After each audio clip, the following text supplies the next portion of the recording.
الحمد لله وكفى وسلام على عباده الذين اصطفى أما بعد فقال رسول الله صلى الله عليه وسلم الحزن رفيقي سبحان ربك رب العزة عما يصفون وسلام على المرسلين والحمد لله رب العالمين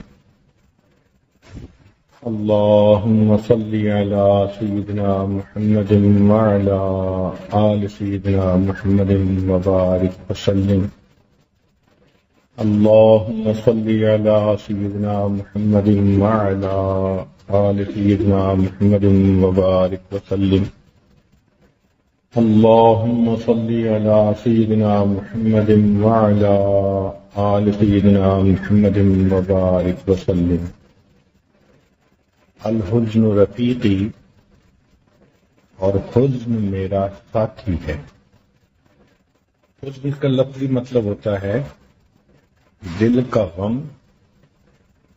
دل کا دکھ، اس کو حزن کہتے ہیں۔ 3 الفاظ ہیں جو قرآن مجید میں استعمال ہوئے اور تینوں کے معنی بہت ملتے جلتے ہیں۔ عام لوگ تینوں میں کوئی فرق نہیں کرتے، مگر اہل علم کے نزدیک تینوں میں بہت باریک فرق۔ ایک لفظ ہے خوف، دوسرا ہے خشیت اور تیسرا ہے حزن۔ خوف کہتے ہیں ڈر کو اور خشیت بھی کہتے ہیں ڈر کو، مگر خوف کہتے ہیں حسی اشیاء سے ڈرنا اور خشیت ہوتی ہے غیر حسی اشیاء سے ڈرنا۔ یہ انسان کی ایک فطرت ہے کہ وہ اچانک کوئی بات پیش آ جائے تو خوف کھا جاتا ہے۔ یہ طبعی خوف مقام نبوت کے بھی خلاف نہیں ہے۔ چنانچہ حضرت موسیٰ علیہ السلام پر یہ خوف طاری ہوا جب انہوں نے اپنے عصا کو اژدہا بنا ہوا دیکھا۔ فَأَوْجَسَ فِي نَفْسِهِ خِیفَةً مُوسیٰ، دیکھا حضرت موسیٰ علیہ السلام ڈر گئے جب وہ یکدم اژدہا بن گیا۔ اللہ تعالیٰ فرماتے ہیں قُلْنَا لَا تَخَفْ، ہم نے کہا ڈر نہیں۔ تو یہ ایک فطری چیز ہے۔ اسی طرح حضرت موسیٰ علیہ السلام نے 2 آدمیوں کو لڑتے دیکھا تو ان میں سے ایک ان کا اپنی قوم کا تھا، ماننے والا تھا، اور دوسرا مخالفین میں سے تھا۔ اب انہوں نے اس کو جو تنبیہ کی خاطر ایک مکہ لگایا، فقضى موسیٰ فوقد موسیٰ فقضى علیہ، وہ تو نمٹ ہی گیا۔ اللہ تعالیٰ کی شان دیکھیں کہ دوسرے دن جب نکلے تو ان کا وہی جو قوم کا بندہ تھا وہ کسی اور سے لڑا۔ انہوں نے اس کو تنبیہ کرنی چاہیے۔ یہ کل کا حال تو آنکھوں سے دیکھ چکا تھا، تو سمجھا کہ آج شاید میری باری ہے، آج مجھے ہی نہ کہیں ٹیکنیکل ناک آؤٹ کر دیں۔ تو وہ بول پڑا کہ جی کل آپ نے فلاں بندے کے ساتھ یہ معاملہ کیا، اور یہ بات فرعون تک پہنچ گئی۔ وہ تو پہلے ہی موقع کی تلاش میں تھا، اس نے اسمبلی کا اجلاس بلا لیا اور سب نے متفقہ قرارداد پاس کر دی کہ اس بندے کے بدلے میں حضرت موسیٰ علیہ السلام کو قتل کر دیا جائے۔ ان بندوں میں سے ایک نیک آدمی تھا، وہ دوڑا ہوا آیا حضرت موسیٰ علیہ السلام کے پاس اور آ کر اس نے کہا ان الملأ یأتمرون بک لیقتلوک، کہ وڈیرے اپنے وقت کے ایم این اے آپ کو نمٹانے کی بات طے کر چکے فخرج، آپ شہر سے چلے جائیے، میں تو آپ کی خیر خواہی چاہتا ہوں۔ فخرج موسیٰ فخرج منہا خائفا یترقب، دیکھیے حضرت موسیٰ علیہ السلام فوراً شہر سے نکلے، طبیعت پہ ایک خوف بھی تھا اور پیچھے مڑ کے دیکھتے بھی تھے کہ کوئی آ تو نہیں رہا پکڑنے کے لیے۔ اب دیکھیں معلوم ہوا کہ یہ خوف ایک فطری سی چیز، طبعی چیز ہے۔ ایسے حالات میں خوف کا طاری ہو جانا یہ مقام نبوت کے منافی نہیں ہے۔ چنانچہ ساتھ ہی ساتھ دعا بھی مانگ رہے تھے، کیا؟ رب نجنی من القوم الظالمین، اللہ مجھے ظالموں کی قوم سے نجات عطا فرما دی۔ اللہ تعالیٰ کی شان کہ اللہ نے انہیں مدین کے راستے پہ ڈال دیا۔ وہاں پہنچے تو دیکھا ایک کنواں ہے، قوم بکریوں جانوروں کو پانی پلا رہی ہے۔ دو بچیوں کو دیکھا جو اپنے جانوروں کو لے کر الگ کھڑی۔ جب باقی چلے گئے وہ بچیاں کھڑی نہیں تو پوچھا بھی کیا مسئلہ؟ انہوں نے کہا کہ والد ہمارے بوڑھے ہیں، وہ آ نہیں سکتے، اور ہم لڑکیاں ہیں، ہم اس بھاری چٹان کو اٹھا نہیں سکتی، تو جو برتنوں میں بچا کھچا پانی ہے ہم اپنے جانوروں کو پلاتے ہیں۔ حضرت موسیٰ علیہ السلام سمجھ گئے کہ یہاں بھی اونچ نیچ ہے، چنانچہ آپ نے ان کے لیے پانی پلا دیا۔ واپس لوٹ کے آئے، درخت کے نیچے بیٹھے، دعا مانگی، رب انی لما انزلت الی من خیر فقیر، اے اللہ آپ جو بھی مجھ عطا فرما دیں میں اس کا محتاج، نہ وہاں گھر ہے، نہ در ہے، نہ رشتہ دار، نہ عزیز اقارب، کچھ کھانے پینے کا نہیں، اکیلی کا۔ اللہ تعالیٰ کی طرف متوجہ ہوئے، اللہ رب العزت نے سب بندوبست کر دیا۔ ان میں سے ایک بچی واپس آئی کہ میرے والد آپ کو بلا رہے ہیں، آپ کو بدلہ دیں کہ آپ نے ہمارے لیے پانی پلایا۔ اللہ تعالیٰ نے شعیب علیہ السلام سے ملا دیا۔ ان کے ساتھ 10 سال رہنے کا ایگریمنٹ ہو گیا۔ انہوں نے اپنی ایک بیٹی کا نکاح بھی کر دیا۔ یہاں سے مفسرین نے نقطہ نکالا کہ جس نوجوان کی شادی نہ ہوتی ہو، نہ وسائل ہوں، نہ رشتہ داروں میں کوئی ایسا رشتہ نظر آتا ہو، کوئی صورت نظر نہیں آتی، تو وہ یہی آیت پڑھے، رب انی لما انزلت الی من خیر فقیر، اخلاص کے ساتھ پڑھے گا، اللہ تعالیٰ اس کے لیے ازدواجی زندگی کا سبب بنا دے۔ حضرت شعیب علیہ السلام نے حالات پوچھے، کہاں سے آئے، کیا ہوا؟ بتایا جی کہ اس طرح کا مسئلہ تھا۔ انہوں نے فرمایا نجوت من القوم الظالمین، اب آپ ظالموں کی قوم سے نجات پا گئے۔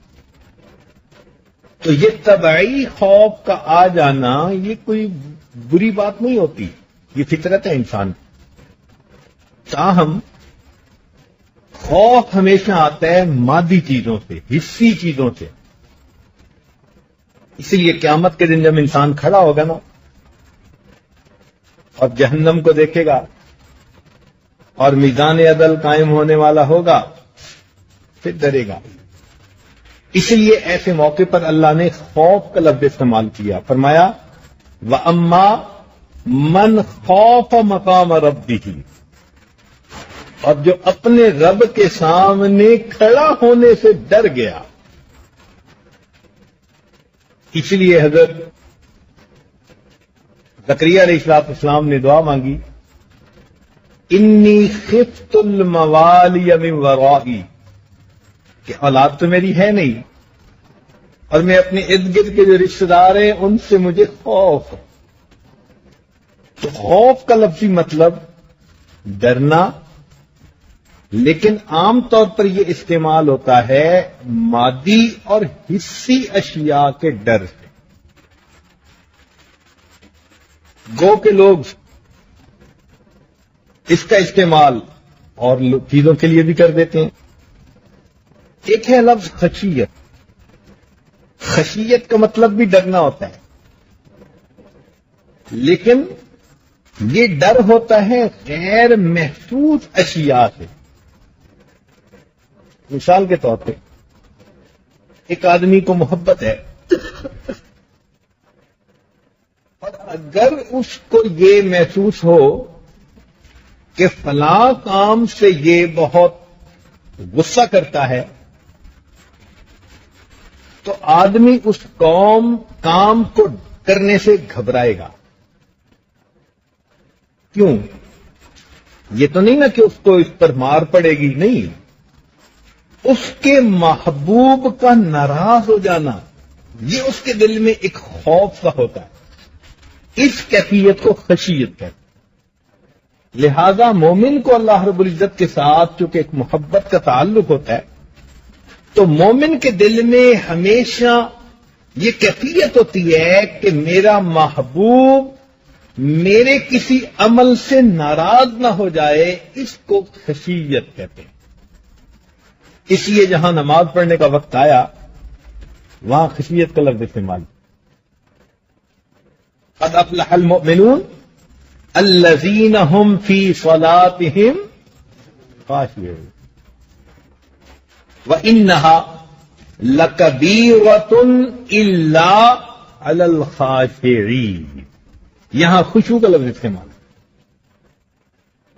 اس لیے کوئی آدمی بڑے افسر کے سامنے جائے تو اپنے ہاتھوں کو ادھر ادھر اٹھاتا نہیں، ہلاتا نہیں کہ کہیں افسر ناراض نہ ہو جائے. چنانچہ نماز میں مومن بھی اللہ رب العزت کے سامنے ہوتا ہے تو وہ اپنے ہاتھوں کو بلا وجہ ہلاتا جلاتا نہیں کہ اللہ تعالیٰ کہیں ناراض نہ ہو. اس ہاتھوں کے نہ ہلانے کو حدیث پاک میں خشوع کہا گیا. اس لیے ایک بندہ جو اپنی داڑھی میں بار بار ہاتھ مار رہا تھا، نبی صلی اللہ علیہ وسلم نے لو خشع قلب ھذا، اگر اس بندے کے دل میں خشوع ہوتا تو خشوع کا مطلب ہوتا ہے غیر محسوس اشیاء کا ڈر دل میں ہونا. چنانچہ اللہ تعالیٰ قرآن مجید میں فرماتے ہیں لا تقتلوا اولادکم خشیت املاق. یہاں بھی یہی خشیت کا لفظ استعمال ہوا کہ ایک ڈر ہی ہوتا ہے نا بندے کا کہ پیسہ کم نہ ہو جائے.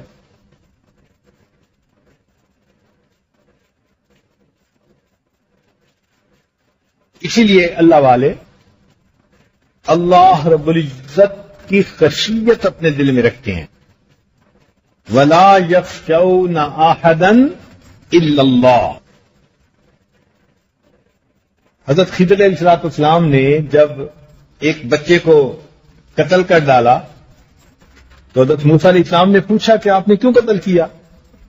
تو انہوں نے جواب میں فرمایا فخشینا ان یرهقهما طغیانا وکفرا. تو وہاں بھی یہی لفظ استعمال کیا گیا. حضرت موسیٰ علیہ السلام جب کوہ پر چلے گئے تو پیچھے ان کی قوم نے بچڑے کو پوجنا شروع کر دیا. حضرت ہارون علیہ السلام نے منع تو کیا مگر قوم نے بات نہ مانی. حضرت موسیٰ علیہ السلام جب واپس آئے تو ان کو بہت جلال آیا، جلالی کیفیت تھی. انہوں نے اپنے بھائی کو پکڑ کے کھینچا، ان کی ریش کو پکڑا تو انہوں نے جواب میں کیا فرمایا؟ یا ابن ام لا تأخذ بلحیتی ولا برأ. اب یہاں میرا بھائی اخی کہہ کے نہیں پکارا گیا، چونکہ اخی کے لفظ میں وہ محبت نہیں یعنی بیدار ہوتی جو اس لفظ سے ہوتی ہے یبن ام، اے میری ماں کے بیٹے. تو حکمت دیکھیے، بلاغت دیکھیے. ایسا لفظ استعمال کیا جو دل میں محبت کو بیدار کرتا ہے. یبن امہ، میری ماں کے بیٹے. تو اس کے جواب میں ہارون علیہ السلام نے کیا فرمایا کہ انی خشیت ان تقول فرقت بین بنی اسرائیل. وہاں بھی اسی لفظ کو استعمال کیا گیا.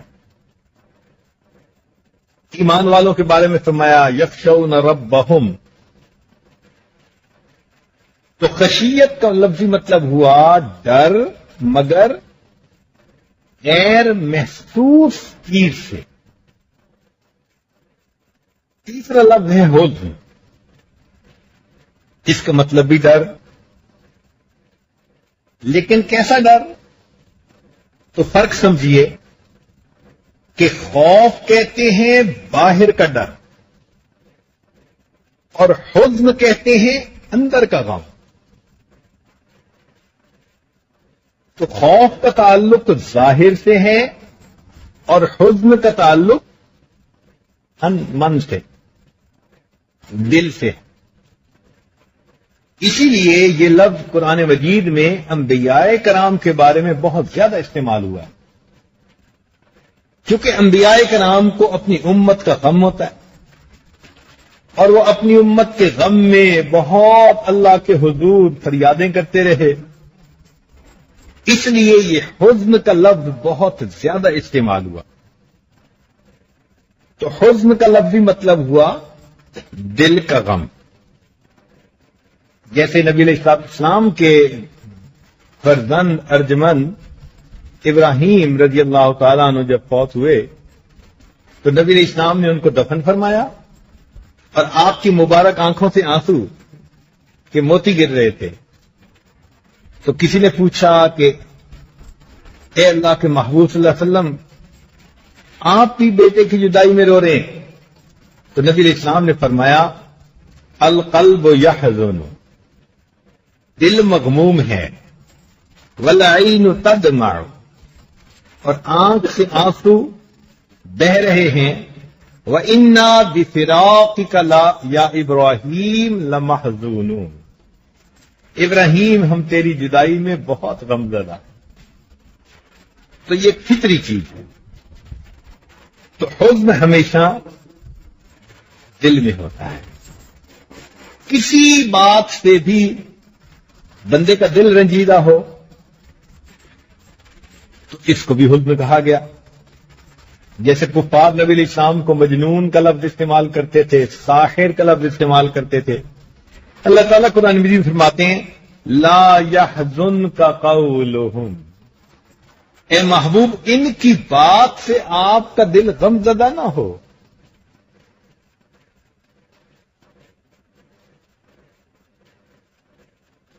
اسی لیے کچھ لوگ صحابہ کرام میں سے نبی علیہ السلام کے ساتھ جہاد پہ جانا چاہتے تھے، مگر ان کے پاس پیسہ نہیں تھا، سواری نہیں تھی، سفر لمبا تھا، جا نہیں سکتے تھے. تو ان کی آنکھوں میں سے آنسو تھے جب انہوں نے مجاہدین کو جاتے دیکھا.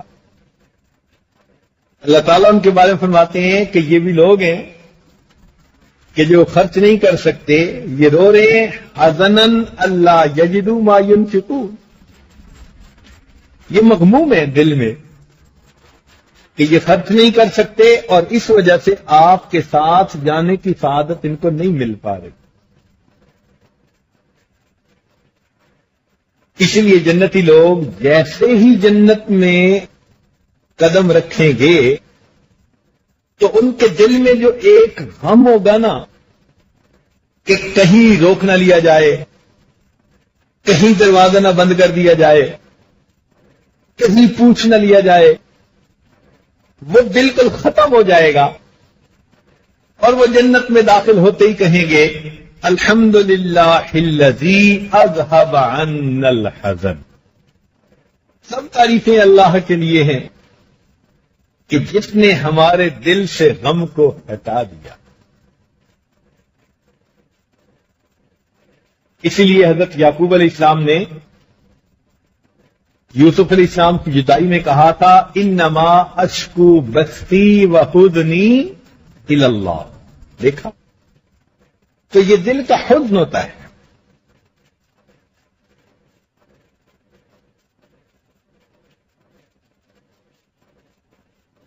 اور یہی لفظ نبی علیہ الصلوۃ والسلام نے صدیق اکبر کو فرمایا. قرآن مجید نے اس کو نقل کیا.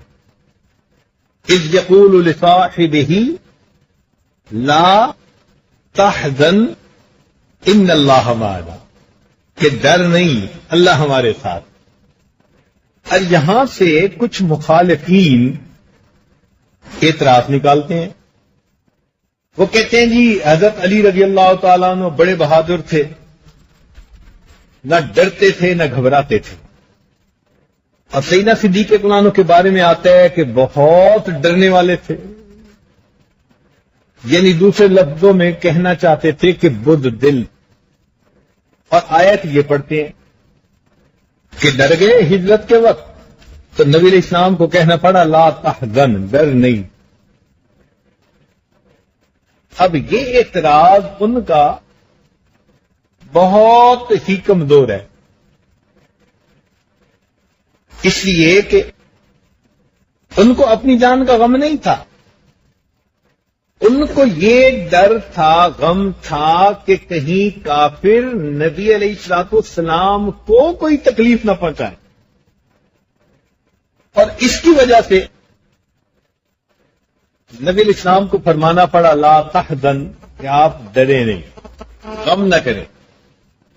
ہماری اس بات کی دلیل کہ کیسے ان کو غم تھا، قرآن مجید میں سے قرآن عظیم الشان. چنانچہ جب بھائیوں نے کہا تھا کہ ہم یوسف کو لے جانا چاہتے ہیں، یرتا و یلعب، کھیلیں گے بھاگیں گے، تو اس کے جواب میں یعقوب علیہ السلام نے کیا کہا تھا؟ انی لیحزننی ان تذهبوا به. یہ بات میرے دل کو غمگین کرتی ہے کہ میں اسے آپ کے ساتھ بھیجوں. تو آپ لوگ کہہ دیں گے اکلہ الذئب، اس کو بھیڑیا کھا گیا. اب دیکھیں ادھر نبی علیہ السلام ہے اور وہ اپنے بیٹے کے بارے میں وہی لفظ استعمال کر رہے ہیں، انی لیحزننی. تو یہ حزن کا دل میں ہو جانا یہ مقام نبوت یا صدیقیت کے خلاف نہیں ہوتا.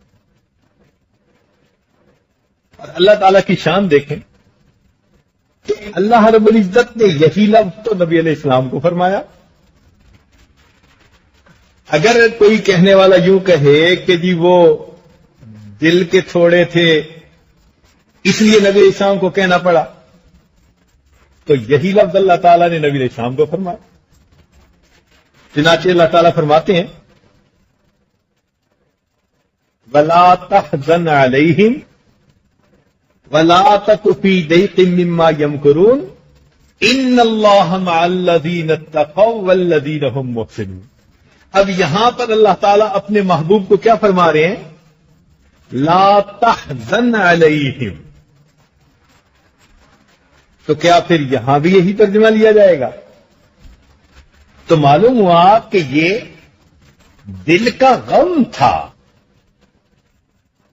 چنانچہ صدیق اکبر عنہ کی شان دیکھیے کہ جو لفظ اللہ تعالی نے قرآن مجید میں اپنے محبوب کے لیے استعمال کیا لا تحزن، بہو وہی لفظ نبی علیہ السلام نے اپنے یار غار کے لیے استعمال کیا، فرمایا لا تحزن ان اللہ معنا.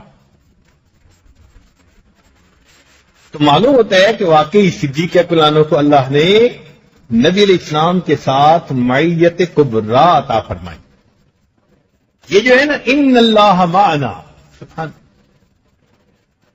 محبتیں دیکھیے ذرا توجہ فرمائیے، نقطہ علمی نقطہ طلباء کے لیے. اللہ تعالیٰ نے قرآن مجید میں فرمایا ثانی اثنین، دو میں سے دوسرا. کیا فرمایا بھائی؟ دو میں سے دوسرا، علمی نقطہ.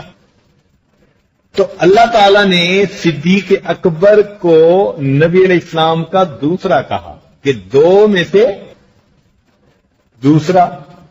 اور نبی علیہ السلام کی مہربانی دیکھیے فرمایا صدیق اکبر کو ما ظنک باثنین اللہ ثالثہما، کہ تم ان دو کے بارے میں کیا گمان رکھتے ہو کہ جن کا تیسرا، واہ میرے مولا، نبی علیہ السلام کہتے ہیں اللہ نے فرمایا کہ دو میں سے دوسرا، اور نبی علیہ السلام کیا کہتے ہیں کہ ان دو کا کیا پوچھتے ہو جن کا تیسرا، واہ میرے مولا۔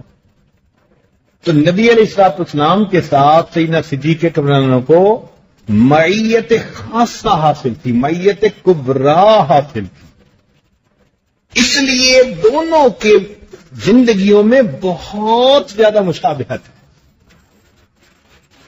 اب دیکھیے، ادھر کلمہ پڑھانے والے اللہ کے محبوب، تو جوان بالغ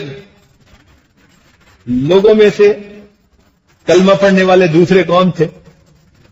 صدیق اکبر اللہ۔ اب کوئی کہے جی کہ بیوی نے پڑھا یا کسی اور نے پڑھا، تو کہنے والے کہتے ہیں کہ جی گھر کے لوگوں کی جو تصدیق ہوتی ہے یہ کوئی وقت نہیں رکھتی، بیوی بیوی ہوتی ہے، کوئی جھوٹی بات بھی کر دے گا تو بیوی ہونے کے ناطے وہ اس کی بھی تصدیق کر دیتی ہے۔ تو تصدیق تو وہ مانی جاتی ہے کہ معاشرے کا ایک باعزت فرد کر رہا، وہ صدیق اکبر تھے۔ چنانچہ اس قدر مشابہت ہے زندگیوں میں، انسان حیران ہو جاتا ہے۔ طلباء کے لیے ذرا چند علمی نکتے تاکہ ان کے ذہن میں رہیں کہ معیت کبریٰ کسے کہتے ہیں۔ نبی علیہ السلام جب غار حرا سے واپس آئے، جب پہلی وحی اتری، تو آپ بہت زیادہ اس وقت غمزدہ تھے، خوفزدہ تھے، کیونکہ جبریل علیہ السلام کو پہلی مرتبہ اصلی شکل میں دیکھا تھا۔ تو خدیجہ الکبریٰ رضی اللہ تعالیٰ عنہ نے پوچھا کہ اے اللہ کے نبی، آپ کو کیا محسوس ہوتا ہے؟ تو آپ نے فرمایا کہ مجھے تو لگتا ہے کہ شاید میری موت ہی واقع ہو جائے۔ تو اس کے جواب میں خدیجہ الکبریٰ رضی اللہ تعالیٰ عنہ نے عرض کیا کہ اے اللہ کے نبی، کلا، ہرگز نہیں، واللہ، اللہ کی قسم، انک لتصل الرحم، آپ صلہ رحمی کرنے والے ہیں، وتحمل الکل، اور دوسروں کا بوجھ اٹھانے والے ہیں، تکسب المعدوم، جن کے پلے کچھ نہیں ہوتا ان کو کما کے عطا کرنے والے ہیں، تقرض الضیف، مہمان کا اکرام کرنے والے، وتعین علی نوائب الحق، نیک کاموں میں آپ مدد کرنے والے ہیں۔ تو انہوں نے نبی علیہ السلام کی صفات گنوائی کہ ان صفات کی وجہ سے اللہ تعالیٰ آپ کو ضائع نہیں ہونے دیں گے۔ اب ذرا توجہ فرمائیے کہ صدیق اکبر رضی اللہ تعالیٰ عنہ ہجرت کر کے ایک مرتبہ جانے لگے، مکہ مکرمہ سے جب باہر نکلے تو ایک قریش کا سردار تھا، اس نے پوچھا ابو بکر کہاں جا رہے ہو؟ کہا کہ میں ہجرت کر کے جا رہا ہوں کیونکہ یہاں کے لوگ بہت اذیت دیتے ہیں۔ اس نے کہا انک لتصل الرحم وتحمل الکل وتقرئ الضیف، جو الفاظ خدیجہ الکبریٰ رضی اللہ تعالی عنہا نے نبی علیہ السلام کے لیے استعمال کیے تھے، ایک کافر نے وہی الفاظ صدیق اکبر کے لیے استعمال کیے۔ مشابہت دیکھیے۔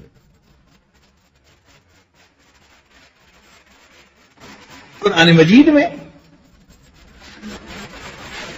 اللہ تعالیٰ اپنے محبوب صلی اللہ علیہ وسلم کے بارے میں فرماتے ہیں کہ ہم نے ایک پیغمبر اسلام کو بھیجا، بالمؤمنین رؤوف الرحیم، جو ایمان والوں کے لیے رؤوف اور رحیم ہیں۔ تو رؤوف اور رحیم کا لفظ اللہ تعالیٰ نے اپنے نبی کے لیے استعمال کیا، نبی علیہ السلام نے ہو بہو یہی لفظ صدیق اکبر کے لیے استعمال کیا۔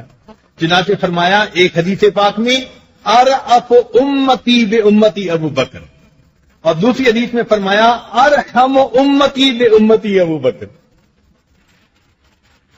تو معلوم ہوا کہ رأفت اور رحمت اللہ کے محبوب کو بھی کمال کی حاصل تھی، اور پھر آپ کے بعد سیدنا صدیق اکبر کو بھی کمال کی حاصل تھی۔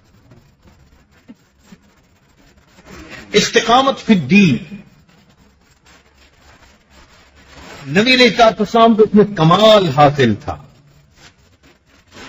چنانچہ ایک مرتبہ عقبہ بن ابی معیط، اس نے نبی علیہ السلام کے مبارک گلے کے اندر چادر ڈالی اور وہ چاہتا تھا کہ گلا ہی دبائے، تو صدیق اکبر وہاں پہنچے تو آپ نے نبی علیہ السلام کو اس کافر کی اس اذیت سے بچایا۔ تو نبی علیہ السلام کو اذیت پہنچی کافر کے ہاتھوں سے، اور ادھر دیکھیے صدیق اکبر کو بھی اذیت پہنچی۔ چنانچہ حدیث پاک میں آتے ہیں، عائشہ صدیقہ عنہا راوی ہیں، فرماتی ہیں کہ کسی نے آ کے بتایا صدیق اکبر کو کہ دیکھو تم یہاں ہو اور مسجد میں تمہارے صاحب کے ساتھ قریش کے سردار کیا کر رہے ہیں؟ تو صدیق اکبر فوراً مسجد میں حرم میں تشریف لے گئے، دیکھا کہ سرداران قریش ہیں اور نبی علیہ السلام کو بہت ایذا پہنچا رہے ہیں۔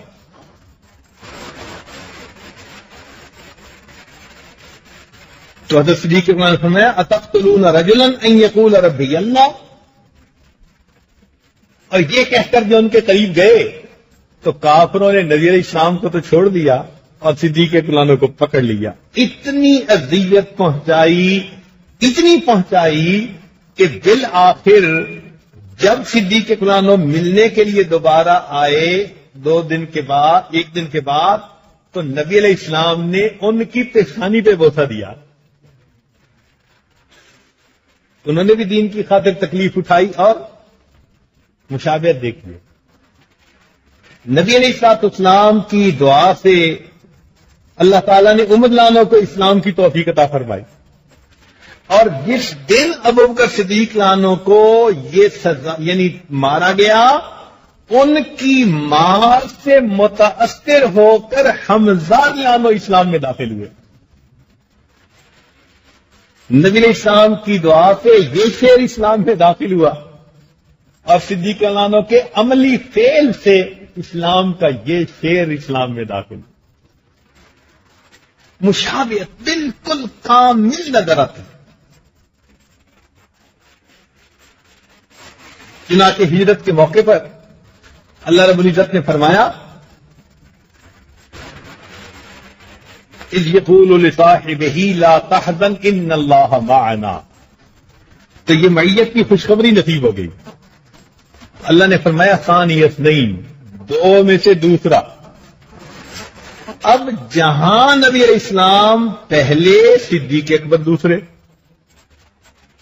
اور جہاں صدیق اکبر پہلے وہاں نبی علیہ السلام دوسرے۔ یہ بڑے مزے کا نکتہ ہے طلباء کے لیے۔ ثانی اثنین، دو میں سے دوسرا، تو جہاں نبی علیہ السلام پہلے وہاں صدیق اکبر دوسرے۔ چنانچہ اسلام میں دوسرے، اور دین کے ہر کام میں دوسرے، حتیٰ کہ نماز میں امام اگر بنے اللہ کے محبوب تو ان کے بعد دوسرے امام کون بنائے گئے؟ صدیق اکبر بنائے گئے۔ اگر غار میں اگر مزار میں تشریف لے گئے اللہ کے محبوب تو ان کے بعد دوسرے کون وہاں گئے؟ دو میں سے۔ اور جہاں صدیق اکبر پہلے وہاں نبی علیہ السلام دوسرے۔ وہ کہتے کہ غار میں داخل ہوئے پہلے کون؟ صدیق اکبر، تو دوسرے کون داخل ہوئے؟ 9 ہجری میں حج فرض ہوئی تو نبی علیہ السلام نے امیر حج بنا کر پہلے سال بھیجا ابوبکر صدیق کو، تو اس کے اگلے سال پھر امیر حج بن کر گئے کون؟ 2 میں سے۔ ایسی نسبت نصیب ہو گئی، ثانیت نہیں۔ تو اس کو معیت کبریٰ کہتے ہیں چنانچہ سوچ بھی ایک جیسی تھی. جو نبی علیہ الصلوۃ والسلام کی سوچ تھی وہی صدیق اکبر عنہ کی سوچ. دلیل، جب بدر کے قیدی آئے تو عمر رضی اللہ عنہ نے تو کہا تھا کہ ان کو قتل کر دیا جائے، اور صدیق اکبر رضی اللہ عنہ نے کیا مشورہ دیا تھا؟ اے اللہ کے نبی، ان کے رشتہ داروں سے فدیہ لے کر ان کو آزاد کر دیے جائے. اور اللہ کے محبوب نے بھی اسی مشورے کو پسند فرمایا اور بالآخر اسی پر فیصلہ ہوا. تو نبی علیہ السلام کی سوچ اور صدیق اکبر عنہ کی سوچ بالکل ایک جیسی. دوسری دلیل کہ جب صلح حدیبیہ ہوئی اور اس میں نبی علیہ السلام نے صلح کر لی تو ظاہر میں یوں نظر آتا تھا عام مسلمانوں کو کہ بہت دب کے صلح کی گئی ہے. اللہ تعالیٰ اس کو فتح مبین فرما رہے تھے. تو عمر رضی اللہ عنہ آئے نبی علیہ السلام کے پاس، اے اللہ کے نبی، آپ نے فرمایا تھا کہ ہم عمرے پہ جائیں گے. تو میں ہاں. اے اللہ کے نبی، پھر آپ نے احرام کھولنے کا فرما دیا. تو نبی علیہ السلام نے جواب دیا کہ کیا میں نے یہ بھی کہا تھا کہ اسی سال جائیں گے؟ عمر، جب بھی تم جاؤ گے احرام پہن کر وہاں جاؤ گے تم طواف ضرور کرو گے بیت اللہ کا. اور پھر نبی علیہ السلام نے فرمایا، عمر، میں اللہ کا رسول ہوں، وہی کہتا ہوں جو اللہ کا حکم ہوتا ہے. عمر رضی اللہ عنہ نے سن لیا. واپس آ رہے تھے، صدیق اکبر مل گئے. ابو بکر، ہم اس طرح دب کے سلو کر رہے ہیں. اصل تو یہ تھا نا کہ دل میں شوق ولولہ تھا بیت اللہ کو دیکھنے کا، اور اب واپس جانے کا حکم مل گیا تو طبیعت کا جذبہ کچھ وقت لے رہا تھا ٹھنڈا ہونے میں. تو ابو بکر صدیق سے کہا، ابو بکر، کیا ہم حق پر نہیں ہیں؟ ان کہا، ہم کافروں سے دبنے والے ہیں؟ ان کا نہیں. پھر ہم ایسی سلو کیوں کر رہے ہیں؟ صدیق اکبر عنہ نے آگے سے جواب میں فرمایا، عمر، یہ بتاؤ کہ نبی علیہ السلام اللہ کے رسول ہیں؟ عمر رضی اللہ عنہ کہتے ہیں جی. فرمایا، پھر اللہ کے رسول وہی کہتے ہیں جو اللہ تعالیٰ کہتے ہیں. جو الفاظ نبی علیہ السلام نے کہے تھے بہو وہی الفاظ صدیق اکبر عنہ نے کہے. ذہن اور فکر میں بھی اس قدر ایک دوسرے کے ساتھ مطابقت تھی، اعمال اور افعال میں مطابقت تھی. چنانچہ حدیث پاک میں آتا ہے کہ نبی علیہ السلام کے پاس باغ تھا. فدق ایک جگہ تھی خیبر سے کچھ پہلے، میں نے یہ دیکھنے کی جگہ وہ موقع ملا ہے. تو وہاں کے باغات سے آمدنی آتی تھی تو نبی علیہ السلام ضرورت مندوں کے اوپر خرچ کیا کرتے تھے، قریش کے نوجوانوں کی شادیاں کروانے کے لیے. ایک مرتبہ فاطمہ رضی اللہ عنہا نے عرض بھی کیا، اے اللہ کے نبی، اسے آپ ہمارے لیے وقف کر دیجئے. تو نبی علیہ السلام نے خاموشی اختیار فرمائی، مگر اس کو وقف نہیں فرمایا، سب کے پیسہ خرچ کرتے رہے. نبی علیہ السلام جب پردہ فرما گئے تو پھر یہی مطالبہ صدیق اکبر عنہ سے کیا گیا، اور انہوں نے بھی وہی عمل کیا جو نبی علیہ السلام نے کیا، کہ اس کو وقف تو نہ کیا اور اس کے خرچ جو تھا وہ قریش کے نوجوانوں پر خرچ کر دیا. اعمال میں بھی بالکل مطابقت تھی.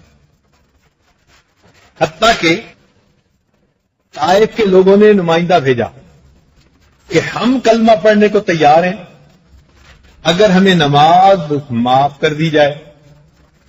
اللہ کے محبوب نے جلال میں فرمایا کہ یہ اللہ کا فرض ہے، کیسے معاف کیا جا سکتا ہے؟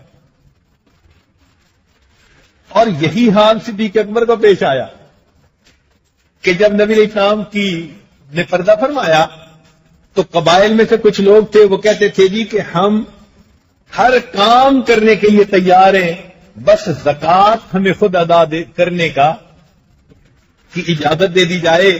تو صدیق اکبر عنہ نے کیا کہا تھا کہ اللہ کی قسم، جو اونٹ دیتا تھا اگر وہ اونٹ دے اور رسی نہ دے میں اس بندے کے ساتھ بھی قتال کروں گا. جو نبی علیہ السلام نے کیا وہی صدیق اکبر نے کیا. نبی علیہ السلام نے ایک مرتبہ حسن لانو کو اٹھایا, ان کا بوسہ لیا, ان کو سینے سے لگایا.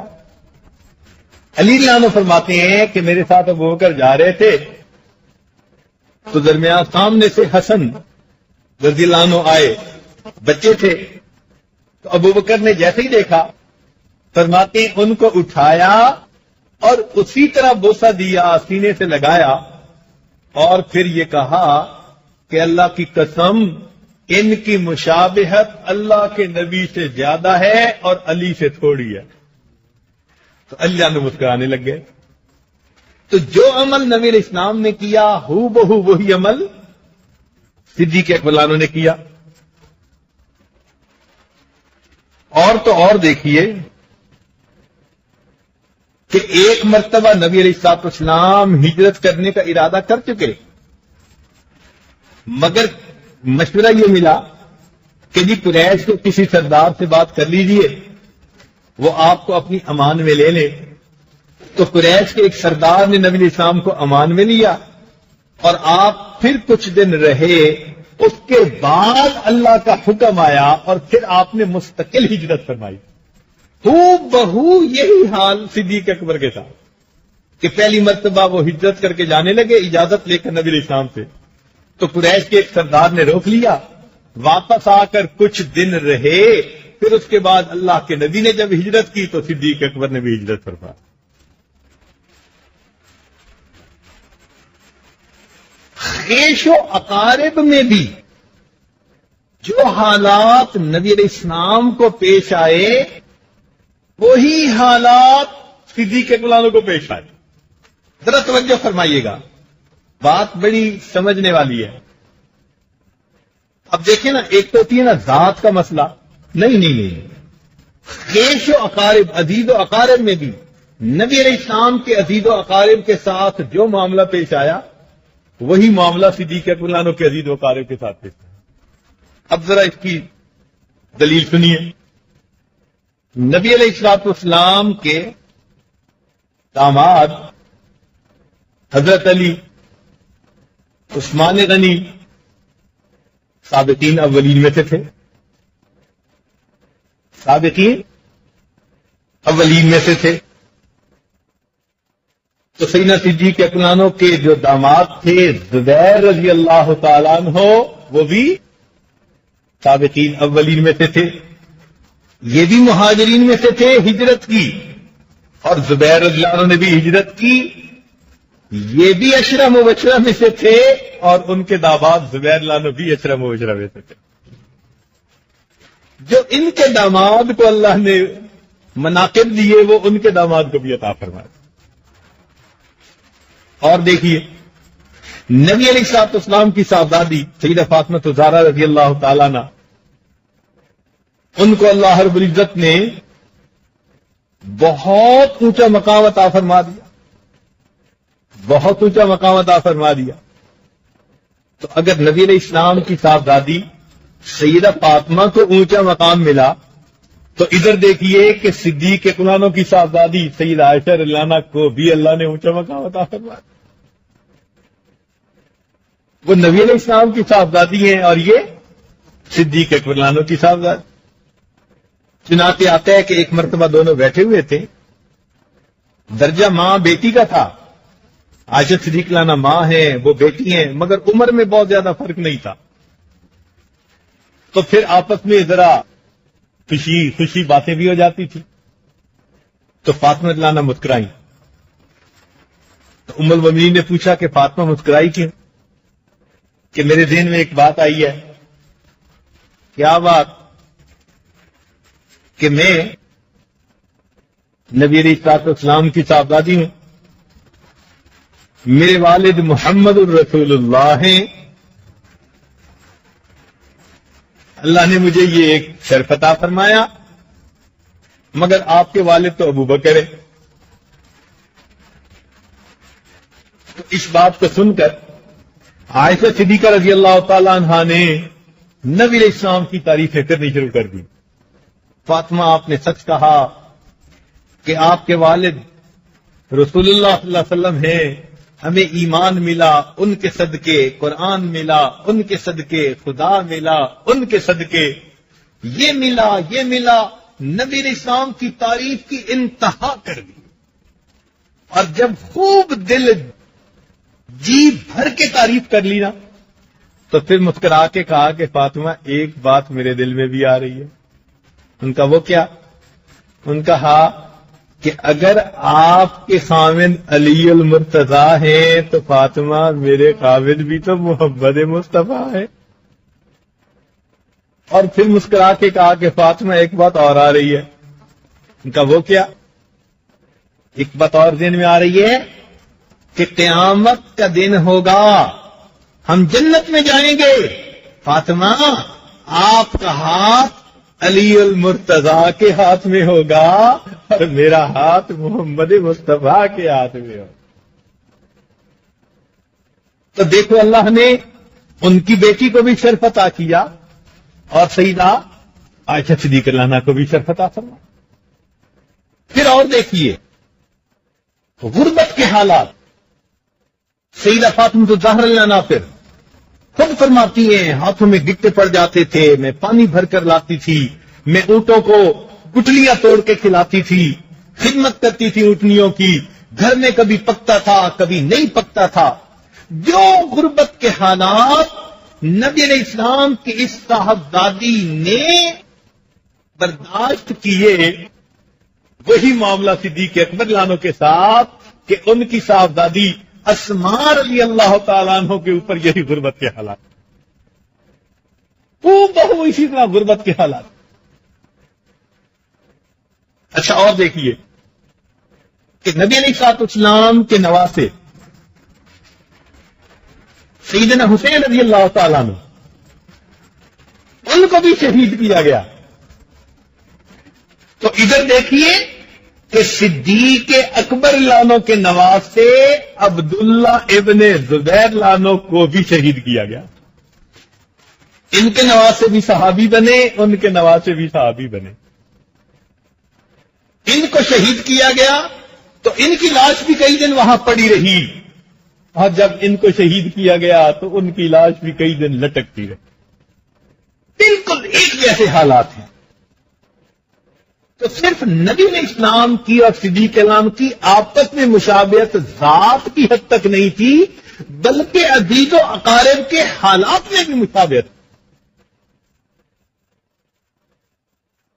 چنانچہ اعمال میں دیکھیے اللہ رب العزت نے اگر نبی علیہ السلام کو صحابہ کا امام بنایا تو ان کے دوسرے امام کون بنے؟ صدیق اکبر بنے. اور ایک مزے کی بات سنیے، ایک ہی نماز میں پہلے صدیق اکبر امام بنتے ہیں تو اسی نماز کی آخری رکعت میں اللہ کے محبوب امام بن رہے ہیں. تو بہو مشابہت. چنانچہ اللہ رب العزت نے نبی علیہ الصلوۃ والسلام کو بہت شرف عطا فرمایا. نبی علیہ السلام نے فرمایا انا اتقى ولد آدم، اولاد آدم میں سب سے زیادہ متقی. تو جو لفظ نبی علیہ السلام نے استعمال فرمایا، اللہ نے وہی لفظ اپنے پیارے صدیق کے لیے استعمال کیا، وَسَيُجَنَّبُهَا الْأَتْقَى الَّذِي يُؤْتِي مَالَهُ يَتَزَكَّى. دیکھا قرآنی الفاظ کا استعمال بھی بالکل ایک طرح کا ہو رہا ہے. چنانچہ اللہ تعالیٰ اپنے محبوب کے بارے میں فرماتے ہیں قُلْ إِن كُنتُمْ تُحِبُّونَ اللَّهَ فَاتَّبِعُونِي يُحْبِبْكُمُ اللَّهُ. تو نبی علیہ السلام کی اتباع کرنے والوں کے بارے میں فرمایا کہ جو اتباع کریں گے تو کیا ہوگا؟ یحببکم اللہ، اللہ تعالیٰ تم سے محبت فرمائیں گے. اور بالکل اسی طرح ہوا کہ صدیق اکبر نے جس قافلے کو بھیجا تھا ان کے بارے میں اللہ تعالیٰ کا پہلے ایک جو ہے وہ فرمان آ چکا تھا، فرمایا کہ اللہ تعالیٰ ایک ایسی قوم کو پیدا فرمائے گا یحبہم ویحبونہ، وہ اللہ سے محبت کریں گے، اللہ ان سے محبت کرے.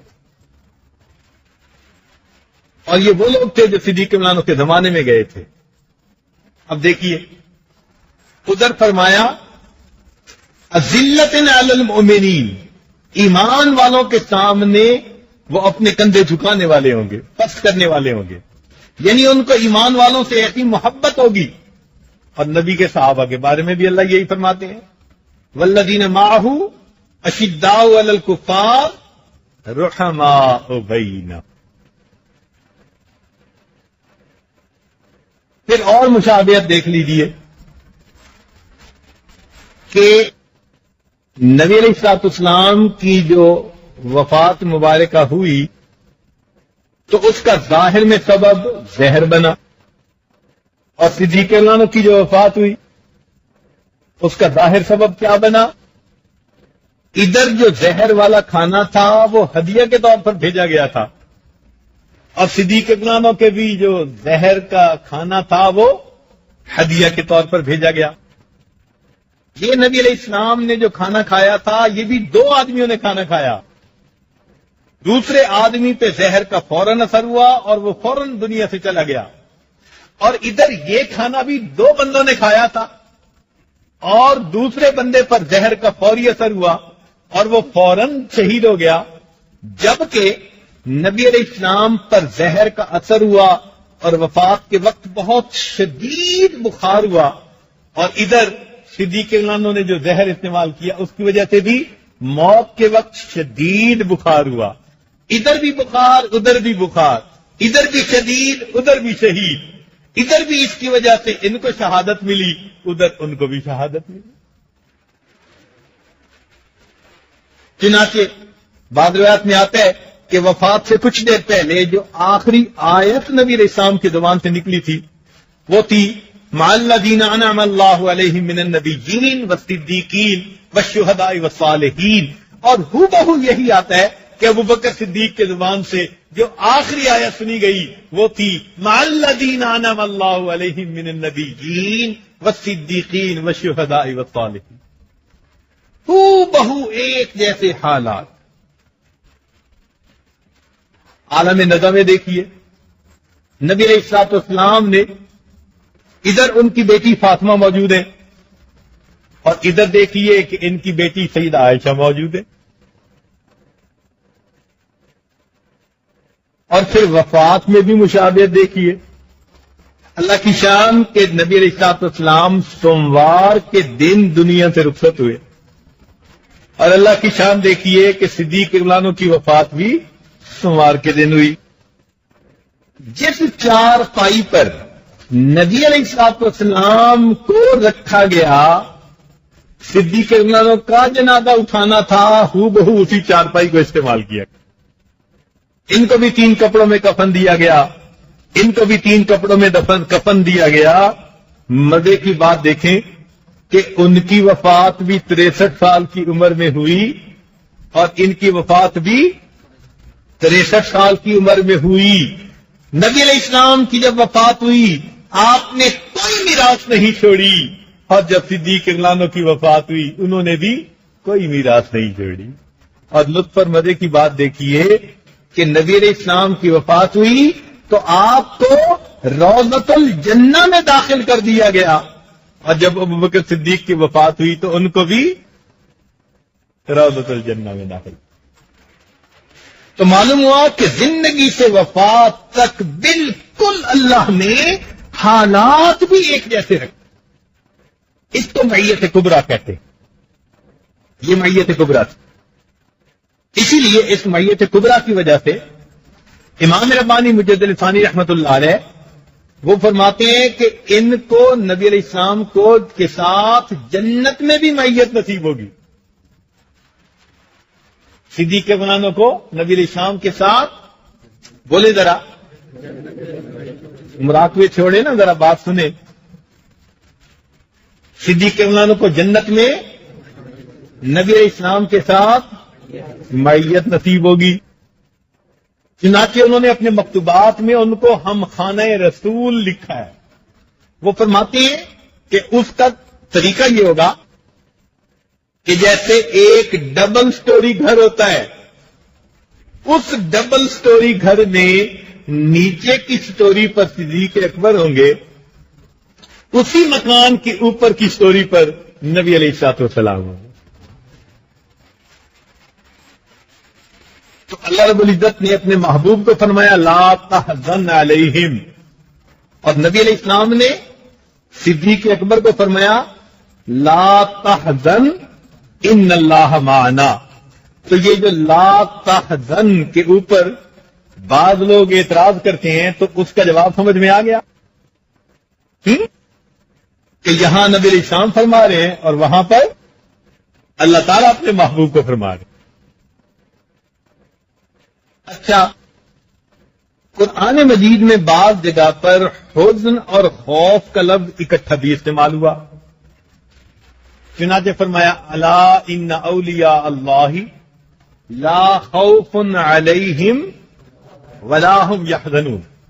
دیکھو، زندگی میں جو اللہ کے دوست ہوں گے، اللہ تعالیٰ فرماتے ہیں کہ جو دوست ہوتے ہیں اللہ کے، ان پر نہ کوئی خوف ہوتا ہے، نہ ان پر کوئی حزن ہوتا ہے، نہ کوئی باہر کا ڈر، نہ کوئی اندر کا غم. اور موت کے وقت بھی یہی دو الفاظ، جن کی زندگی اس طرح گزرے گی اللہ تعالی کی عبادت میں، نیکی میں، تقوی میں. تو زندگی میں جیسے فرمایا لا خوف علیہم ولا هم، بالکل اسی طرح موت کے وقت بھی ان کو کہا جائے گا. چنانچہ فرمایا ان الذین قالوا ربنا اللہ ثم استقاموا تتنزل علیہم الملائکۃ الا تخافوا ولا تحزنوا. تو دیکھو، زندگی میں بھی یہی، نہ تمہارے اوپر کوئی خوف نہ حزن، اور موت کے وقت فرشتے بھی یہی بشارت دے رہے ہیں. کیا کہہ رہے ہیں؟ اللہ تخافوا ولا تحزنوا. اور پھر اس کے بعد آگے دیکھیے کہ یہی لوگ جب وہاں سے جنت میں جائیں گے تو اللہ رب العزت دین کو یہی بشارت دیں گے یا عباد لا خوف علیکم اليوم ولا انتم تحزنون. تو دیکھا، دونوں لفظ اکٹھے استعمال ہوئے نا. یہ اللہ رب العزت کی رحمت. اچھا، ایک بات دیکھیے، یہاں پر ایک علمی نقطہ ذہن میں آیا، بتائیں یا آج چھوڑ دیں؟ لگتا ہے آج آپ لوگ تھکے ہوئے زیادہ ہیں. کہیں آج ریزلٹ تو نہیں سنایا گیا؟ آپ سارے محزون نظر آ رہے ہیں. یہ حدیث کا ٹکڑا سن کے کہ وحزن و رفیقی، آپ سب پر وہ کیفیت طاری ہو گئی. تو علمی نقطہ پھر کیا سنانا ہے؟ سنائیں، یاد رکھیں گے انشاءاللہ، ماشاءاللہ. اچھا، ذرا توجہ فرمائیے. یہی خوف اور حزن کا لفظ اکٹھا استعمال کیا اللہ تعالی نے ام موسیٰ کے بارے میں، سیدنا موسیٰ علیہ السلام کے بارے میں. چنانچہ ان کو کہا کہ اپنے بیٹے کو سمندر دریا میں ڈال دینا. ولا تخافی، اونچا بولے، ولا تخافی ولا تحزنی. خوف بھی نہیں کھانا اور گھبرانا بھی نہیں. اللہ تیری شان. اب جب اللہ تعالیٰ کی شان یہ ہے کہ جب وہ کسی کا ذمہ کام لگاتے ہیں اور وہ بندہ کر دیتا ہے تو اللہ تعالیٰ انعام دیتے ہیں. جیسے مومن دنیا میں عبادت کرتا ہے، اللہ جنت میں ان کو انعام عطا فرمائیں گے.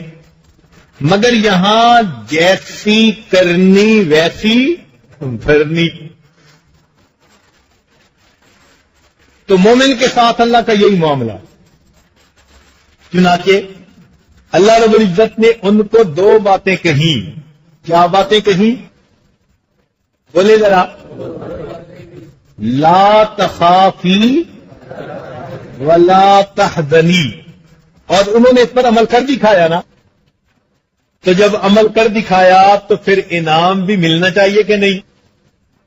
کام کتنے کیے تھے، انعام کتنے ملنے چاہیے تھے؟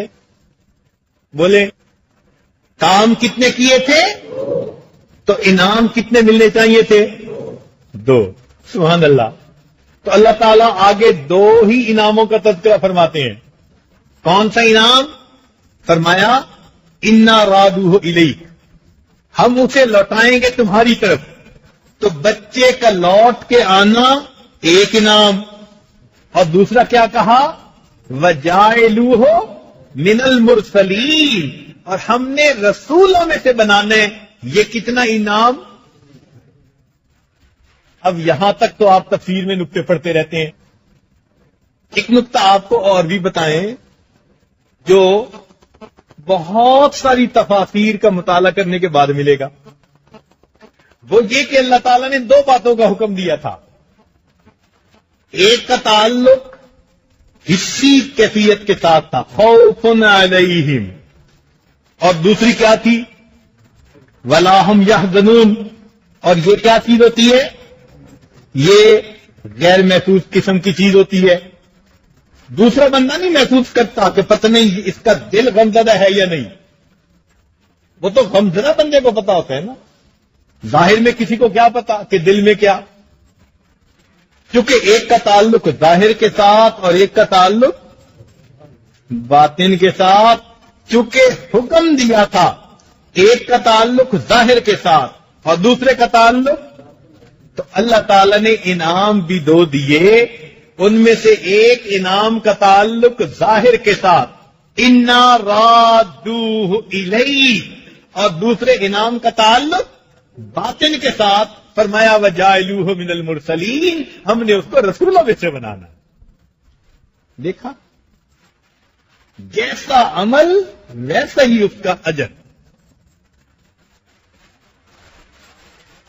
نبی علیہ السلام نے ارشاد فرمایا الحزن رفیقی، کہ حزن میرا ساتھی ہے۔ حزن کہتے ہیں ایک غم کو جو کسی خیر خواہ کے دل میں کسی دوسرے بندے کے بارے میں ہوتا ہے جو اپنے آپ کو نقصان پہنچا رہا، جو اپنے آپ کو نقصان پہنچا رہا۔ تو نبی علیہ السلام کے دل میں خیر خواہی تھی کہ امت کے لوگ اپنے ہاتھوں سے جہنم خرید رہے ہیں۔ چنانچہ نبی علیہ السلام نے معراج کی رات جہنم کے حالات کو دیکھا۔ حدیث پاک میں ہے، ذرا توجہ فرمائیے گا۔ علی رضی اللہ عنہ آئے گھر پہ اور فاطمہ رضی اللہ تعالی عنہا کو بتایا کہ فاطمہ 3 دن سے نبی علیہ السلام پر عجیب کیفیت طاری ہے۔ اللہ کے نبی نماز پڑھنے کے لیے مسجد میں آتے ہیں، فوراً واپس چلے جاتے ہیں، کسی سے گفتگو نہیں کرتے، اور گھر جا کر بھی مصلی ہی کے اوپر ہیں، ازواج سے بھی کلام نہیں فرما رہے، اور نبی علیہ السلام مستقل روتے جا رہے ہیں۔ آپ بیٹی ہیں، لاڈلی ہیں، آپ جائیں اور جا کر پوچھیں۔ تو فاطمہ الزہرا رضی اللہ تعالیٰ عنہ فوراً گئی، دیکھا کہ نبی علیہ السلام واقعی بہت غم زدہ ہیں، پاس جا کر بیٹھی، عرض کیا کہ ابا جان آپ کیوں اتنے مغموم ہیں؟ کس چیز نے آپ کو غم زدہ کیا؟ ماں یبکی، کیا چیز آپ کو رلا رہی ہے؟ کس وجہ سے آپ رو رہے ہیں؟ نبی علیہ السلام نے فرمایا فاطمہ مجھے خیال آ رہا ہے کہ جب میں نے معراج کی رات جہنم کو دیکھا تو میں نے کچھ عورتوں کو عذاب پاتے دیکھا، وہ نقشہ میرے سامنے ہے، اور امت کے غم کی وجہ سے میں اس وقت اللہ سے اس امت کی مغفرت مانگ رہا۔ اے اللہ کے نبی آپ نے کیا دیکھا؟ تو حدیث پاک میں آتے ہے کہ نبی علیہ السلام نے 6 عورتوں کا تذکرہ کیا، ان 6 عورتوں میں سے 2 عورتوں کا تذکرہ بتا دیتے ہیں۔ فرمایا کہ میں نے ایک عورت کو دیکھا کہ اپنی زبان کے ذریعے سے لٹکی ہوئی ہے. اب آپ دیکھیں زبان کتنی نازک ہوتی ہے، بندہ پکڑ کے تھوڑا سا کھینچ لینا تو اتنی تکلیف ہوتی ہے.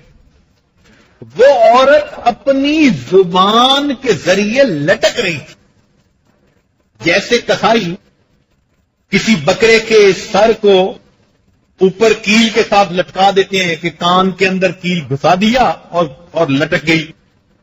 وہ پوری عورت جہنم کے اندر اپنی زبان کے ذریعے لٹک رہی تھی.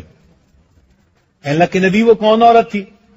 فرمایا یہ وہ عورت تھی جو دوسروں کی غیبت کرتی تھی، تانے دیتی تھی، اپنی زبان سے دوسروں کو ایذا پہنچاتی تھی، زبان کا غلط استعمال کرتی تھی.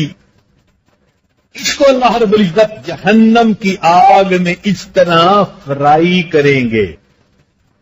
ایسے ہی ہوتے ہیں نا جو فرائیڈ چکن لینے جاتے ہیں، تو ہم نے دیکھا کہ وہ اس کو لٹکا دیتی ہیں اور وہ نیچے سے بھونا جا رہا ہوتا ہے. اللہ تعالیٰ بھی ایسی عورت کو زبان کے ذریعے لٹکا کر جہنم کی آگ میں بھونیں گے. اے اللہ کے نبی دوسری عورت کون؟ نبی علیہ السلام نے فرمایا کہ فاطمہ میں نے دیکھا کہ ایک عورت ہے جس کے سینے کے دونوں پستانوں کے اندر ایک سلاخ ڈالی گئی، یعنی ایک طرف سے سلاخ ڈالی گئی اور ایک پستان سے ہوتی دوسرے کے اندر سے گزر گئی، اور اس سلاخ کے ذریعے اس عورت کو جہنم کی آگ کے اندر لٹکایا گیا. کتنی تکلیف میں ہوگی وہ. اللہ کے نبی یہ کون تھی؟ فرمایا یہ زانیہ عورت تھی جو اپنے آپ پر غیر مردوں کو قابو دیتی تھی. اس عورت کو جہنم کی آگ میں اس طرح لٹکا کر بھونا جائے گا. تیسری عورت کون؟ فرمایا کہ میں نے دیکھا کہ ایک عورت اپنے بالوں کے ذریعے سے لٹکائی گئی ہے. بال کتنے نازک ہوتے ہیں. بچہ بھی اگر ماں کے بال پکڑ کے کھینچے نا، چھوٹا دودھ پیتا بچہ، تو ماں کے آنسو کئی دفعہ نکل آتے ہیں کہ بچے نے میرے بال کھینچے ہیں. اس عورت کو بالوں کے ذریعے سے لٹکا دیا جائے گا. تو پوچھا کہ اللہ کے نبی اس کو کیوں ایسے لٹکایا جائے گا؟ فرمایا یہ بے پردہ گھر سے باہر نکلنے والی اور گھومنے والی عورت تھی. اس کی بے پردگی کی وجہ سے اللہ تعالیٰ اس کو ایسا سزا دیا. تو 3 عورتوں کے بارے میں تو میں نے آپ کو بتا دیا، اور باقی 3 عورتوں کے بارے میں پوچھنا ہو تو پھر ایک بیان ہے 6 جہنمی عورتیں. خطبات کی کسی کتاب میں 1.5 گھنٹہ تفصیل کے ساتھ وہ کتاب پڑھیے. تو بتانا یہ مقصد تھا کہ اس وقت نبی علیہ السلام بڑے غمزدہ تھے. پھر اس وقت جبریل علیہ السلام آئے اور انہوں نے کہا کہ اللہ کے نبی، اللہ رب العزت نے ارشاد فرمایا ہے میرے محبوب اتنا غمزدہ نہ ہو، ہم آپ کی امت کے بارے میں آپ کے دل کو خوش کر دیں گے. تو تیسرے دن نبی علیہ السلام مسکرائے. تو اللہ کے محبوب کو غم تھا اپنی امت کا. رات کو بھی روتے تھے، دن میں بھی اللہ سے مانگتے تھے. وہ جو جہنم کے دیکھے ہوئے مناظر تھے وہ اللہ کے محبوب کو غمگین کر دیتے. اس لیے نبی علیہ السلام نے فرمایا الحزن رفیقی، کہ حزن میرا ساتھی ہے. حدیث پاک میں آتے ہیں نبی علیہ السلام جب نماز پڑھنے لگتے تھے تو آپ کے سینے سے اس طرح کی آواز آتی تھی جیسے ہنڈیا آگ پہ پک رہی ہو تو ہنڈیا کے ابلنے کی آواز ہوتی ہے. اس طرح نبی علیہ السلام کے سینے مبارک سے آواز آتی. اتنا غم تھا امت کا. اب جیسا نبی علیہ السلام کے دل میں ہر وقت غم تھا، دائم الحزن، یہی کیفیت صدیق اکرام کی بھی تھی. ان کے اوپر بھی اکثر اوقات یہ غم طاری رہتا تھا. چنانچہ ان کی اہلیہ فرماتی تھی کہ ابو بکر کو لوگوں پر فضیلت نماز اور روزے کی وجہ سے نہیں بلکہ دل کے اس غم کی وجہ سے ہے جو اللہ نے لوگوں کا ان کے دل میں ڈال دیا ہے. ان کا بھی دل مغموم رہتا تھا, ان کا بھی دل مغموم رہتا تھا. نبی اسلام نے فرمایا من اراد ان ينظر الى میت یمشی علی وجہ الارض فلینظر الی ابن ابی قحافہ. جو بندہ چاہے کہ زمین پہ چلتی ہوئی کسی لاش کو دیکھے اس کو چاہیے ابو قحافہ کے بیٹے ابو بکر صدیق کو دیکھے. یعنی جیسے ایک بندہ مردہ ہو چکا ہوتا ہے کہ دنیا سے اس کی کوئی دلچسپی نہیں رہتی, آخرت کی طرف دھیان رہتا ہے, صدیق اکبرانوں کی فنائیت قلبی کا یہ حال ہو چکا. اور ایسا ہی حزن عمر فاروق لانوں کو بھی حاصل تھا کہ بسا اوقات بہت غمزدہ ہوتے تھے, بہت غمزدہ ہوتے تھے. صدیق اکبران جب غمزدہ ہوتے تو کہا کرتے تھے اے کاش مجھے میری ماں نے جنا ہی نہ ہوتا, اے کاش میں کوئی گھاس کا تنکا ہوتا, میں کوئی پرندہ ہوتا, اے کاش مجھے اللہ کے سامنے قیامت کے دن کھڑے ہو کر جواب نہ دینا پڑتا, میں کسی مومن کے بدن کا بال ہوتا. عمر لانوں کا یہ حال تھا کہ حذیفہ لانوں کو بلایا اپنے زمانے خلافت میں, ایک طرف لے گئے. حذیفہ مجھے پتا ہے کہ نبی علیہ السلام نے آپ کو منافقین کے نام بتا دیے, اور مجھے یہ بھی پتا ہے کہ نبی علیہ السلام نے یہ نام آگے بتانے سے منع کر دیا, مگر حذیفہ میں آپ سے منافقین کے نام تو نہیں پوچھتا, اتنا پوچھتا ہوں بتا دو کہیں میرا نام تو ان میں شامل نہیں. اتنا غم تھا. چنانچہ جب عمر لانوں کی شہادت کا وقت قریب آیا, بیٹے کو بلا کر وصیت فرمائی, بیٹے جب میری روح نکل جائے جلدی مجھے نہلا دینا, کفنا دینا اور جلدی دفنا دینا. اور یہ 2-3 دفعہ اس کو کہا تھوڑے وقت میں. تو انہوں نے کہا کہ ابو جان ہم جلدی کریں گے, آپ کیوں بار بار اتنا اصرار کر رہے ہیں؟ تو جب انہوں نے یہ کہا تو عمر لانوں نے عجیب جواب دیا. عمر لانوں نے آگے سے جواب دیا کہ بیٹے میں اس لیے کہتا ہوں کہ اگر اللہ رب العزت مجھ سے راضی ہوئے تو تم جلدی مجھے اللہ سے ملا دینا, اور اگر اللہ رب العزت مجھ سے ناراض ہوئے تو تم میرا بوجھ جلدی اپنے کندھوں سے اتار دینا, اور عمر کے انجام کو تو اللہ بہتر جانے, عمر کے انجام کو تو اللہ بہتر جانے. اور یہی کیفیت امت کے اولیاء. چنانچہ حسن بصری رحمت اللہ کے بارے میں آتا ہے اتنا ان کے دل میں حزن رہتا تھا کہ جب چل کے آ رہے ہوتے تھے تو یوں لگتا تھا یہ وہ نوجوان ہے جو اسی وقت اپنے باپ کو قبرستان میں دفن کرنے کے بعد واپس آ رہا ہے. ایسے غم بیٹھے ہوتے تھے, اس طرح مغموم ہوتے تھے, لگتا تھا یہ وہ مجرم ہے جس کی پھانسی کا حکم صادر ہو چکا, اب اس کے اوپر غم چھا چکا ہے. ایسے مغموم رہے. رابعہ بصریہ کا بھی ہے. چنانچہ اس کے بارے میں آتا ہے کسی بندے نے کھانے کے لیے مرغ پیش کیا, اماں یہ مرغ کھا لے, بھونا ہوا تھا. رابعہ بصری رونے بیٹھ گئی. اماں رو کیوں رہی ہے؟ کہنے لگے بیٹا مرغ سے تو مرغ ہی اچھا. کہ وہ کیسے؟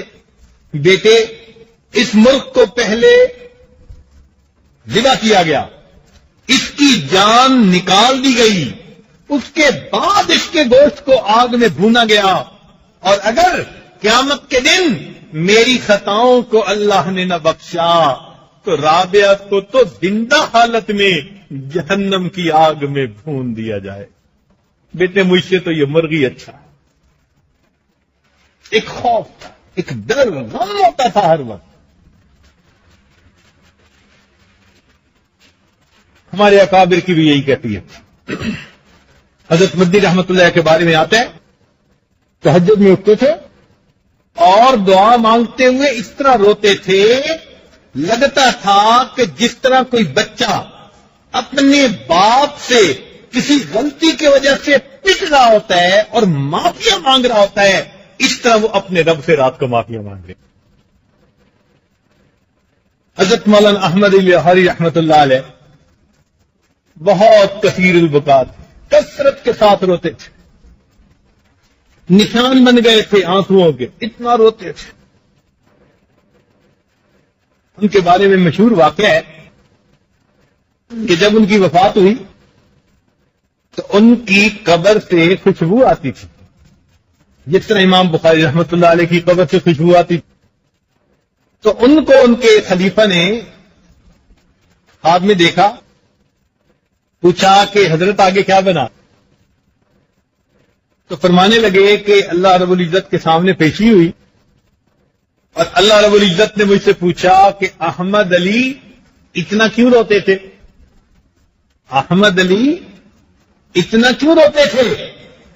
کہ جی پھر فرمانے لگے میں تو بہت ڈر گیا، اس لیے کہ میں نے سنا تھا کہ جس سے پوچھ گچھ ہونے لگ گئی منوخی فی الحساب فقد عذب، تو میں سمجھا کہ کہیں شاید پوچھ گچھ ہونے لگ گئی، تو میں تو اور ڈر گیا. مگر میرے اس ڈرنے پر اللہ رب العزت کی رحمت جوش میں آئی. فرمایا احمد علی زندگی میں بھی ڈرتا تھا، اب بھی ڈر رہا ہے، تیرا ایسا نام اعمال میرے پاس آیا کہ میں نے تیری بھی مغفرت کر دی، اور جس قبرستان میں تجھے دفن کیا گیا اس قبرستان کے تمام موتا کی بھی میں نے مغفرت کر دی. یہ غمزدہ رہنے والوں کو اللہ کی طرف سے انعام ملے گا. تو دعا ہے کہ اللہ رب العزت ہمیں بھی اپنے گناہوں کا غم عطا کر دے، کہ ہم ان سے معافی مانگیں، اس کی وجہ سے اللہ رب العزت کے عذاب سے ڈریں، دین کا غم عطا کر دے، امت کا غم عطا کر دے. اللہ رب العزت اسلام کا غم عطا فرما. آج تو پتہ نہیں دل میں کیا کیا غم نوجوانوں نے بسائے ہوئے ہوتے ہیں. اللہ رب العزت یہ دین کا غم ہمیں عطا فرما دے. حدیث پاک میں آتے ہیں اللہ تعالیٰ کسی بندے پر دو خوشیاں اکٹھی نہیں کرے گا اور کسی بندے پر دو غم اکٹھے نہیں کرے گا. تو پوچھا گیا جی کیا مطلب؟ فرمایا جو دنیا میں بے غم ہو کر زندگی گزارے گا اسے اللہ تعالیٰ آخرت کا غم عطا فرمائیں گے، اور جو دنیا میں غم کے ساتھ، دین والے غم کے ساتھ زندگی گزارے گا اللہ تعالیٰ آخرت کے غم سے اس کو نجات عطا فرمائے. عزیز طلباء، آج اس دین کو اپنا غم بنا لیجیے. اسی کی خاطر جینا، اسی کی خاطر مرنا، اس کو زندگی کا مقصد بنا لیجیے. یہ ایک نسبت ہے نبوت والی. جو نبی علیہ الصلوۃ والسلام کے وارث بنیں گے ان تمام کی زندگی اسی طرح گزرے گی جیسے نبی علیہ الصلوۃ والسلام نے گزاری. لہذا تہجد اٹھ اٹھ کر اپنے لیے بھی دعائیں مانگا کریں، امت کے لیے بھی دعائیں مانگا کریں. اللہ رب العزت ہمیں اس دین کی خاطر جینے کی، اسی دین کی خاطر زندگی گزارنے کی اور دینے کی توفیق عطا فرمائے، اور اللہ تعالیٰ قیامت کے دن نبی علیہ السلام کے قدموں میں ہمیں جگہ عطا فرما دے، اور دنیا کے اس دین کے غم کے بدلے اللہ ہمیں بھی ان میں شامل فرما دے جو جنت میں داخل ہو کر کہیں گے الحمدللہ الذی اذھب عنا الحزن. اللہ تعالیٰ قیامت کے دن جنت میں داخل فرما کر ہمارے حزن کو بھی ختم فرما دے. تو نبی علیہ السلام نے فرمایا الحزن رفیقی، حزن میرا رفیق ہے. وآخر دعوانا ان الحمدللہ.